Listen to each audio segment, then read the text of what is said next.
तर 8 वाजताच्या आधी पोस्टल मतांची मोजणी जी आहे ती होणार आहे।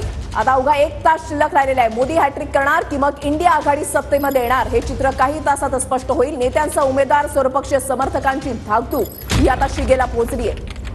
दक्षिण मुंबईत ठाकरे की शिंदे आवाज कुणाचा हे देखील थोड्याच वेळात कळेल। अरविंद सावंत विरुद्ध यामिनी जाधव अशी हाय प्रोफाईल लढत आहे। दोन्ही शिवसैनिक आहेत, पण शिवसेनेचे दोन वेगवेगळे गट झाले आहेत। त्या दोन्ही गटांमधली ही थेट लढत आहे। दक्षिण मुंबई कोणत्या शिवसेनेची त्याचा निर्णय या निकालातून होईल।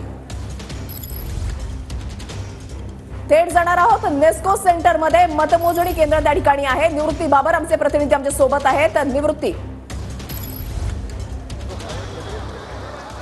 नक्कीच वृषाली, अवघा 1 तास शिल्लक बाकी आहे की मतमोजणीला जी आहे ती सुरुवात होणार आहे। पहिल्यांदा जी पोस्टल मतदान जे आहे ते मोजलं जाईल आणि त्यानंतर ईव्हीएमचं जे मतदान आहे ते मोजलं जाणार आहे।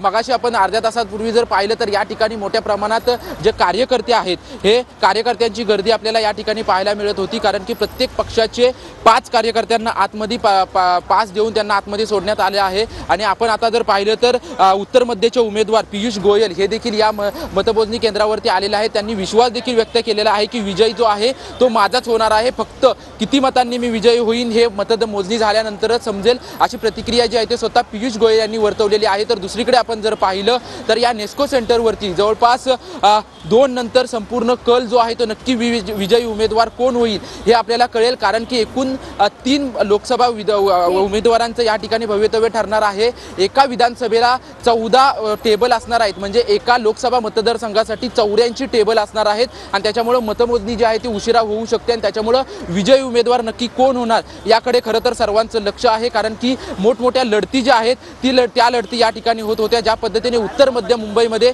वर्षा गायकवाड विरुद्ध उज्ज्वल निकम हे जे आहेत ते या ठिकाणी लढत होती, ती उज्ज्वल निकम हे ज्या ॲडव्होकेट होते त्यांनी भाजपमध्ये पक्षप्रवेश केल्यानंतर खरं तर यांच्या लढतीकडे सर्वांचं लक्ष आहे। त्याच्यामुळे नक्की बाजी कोण मारणार